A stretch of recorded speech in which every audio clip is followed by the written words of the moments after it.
What's going on, everybody? Welcome to the first installment of Weird Bike Wednesday. My name is Clay. I'm a designer based in Baltimore, Maryland. I love to ride my bike. I love to talk about bike stuff. So I figured we'll go out, we'll get some riding shots, and we'll talk a little bit about the bike build. Stay tuned.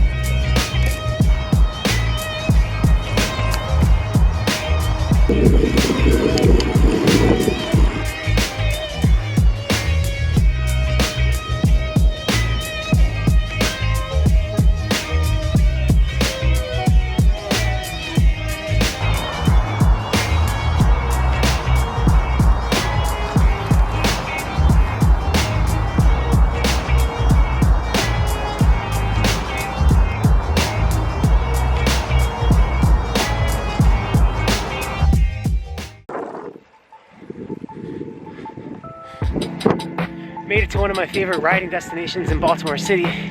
This is Belmore Avenue. It's super steep, but really fun road. Not a lot of cars.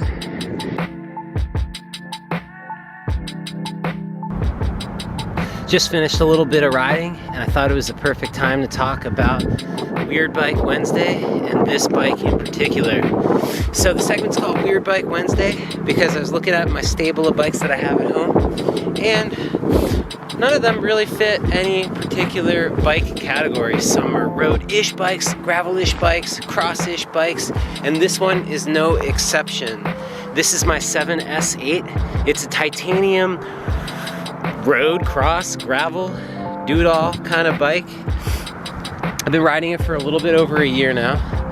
Everything that's on this bike I got secondhand, including the fork. The fork is a steel fork by Hunter Cycles in California. I've got these brakes that are super strong. These are Paul component brakes. In the front, I'm running a mini moto, so that's a mini V-brake. In the back, I'm running a touring cantilever, and so the reason that I'm not running matching brakes is because I wanted to be able to use this cable hanger that came in the frame. So I have a cantilever in the back, but it's still pretty strong.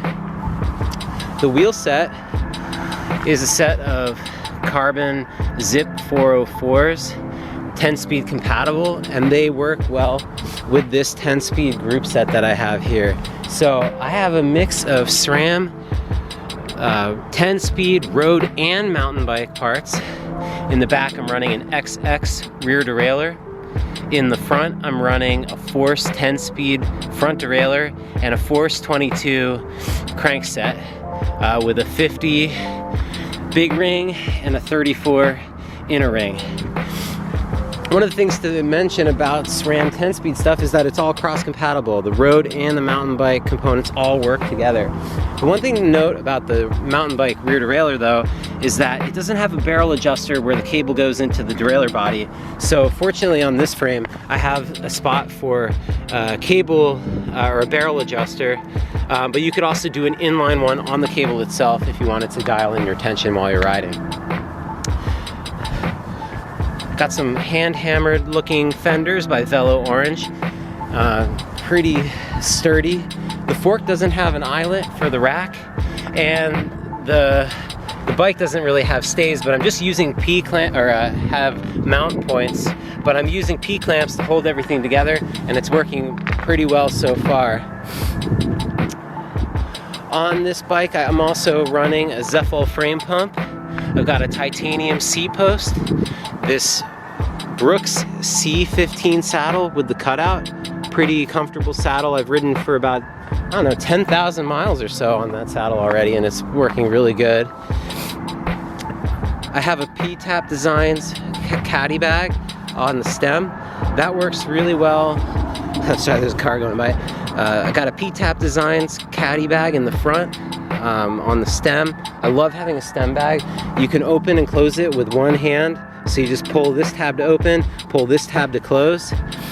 So extra space for a tool, snack bar. On my bikes, I'm running Wahoo computer, and I got this Spur Cycle bell for riding in the city, and it works really good. Woo! All right, so that's in general the bike build. If you guys have any questions about it, or any of the parts in particular, leave me a comment in the comment section and I'd be happy to answer them.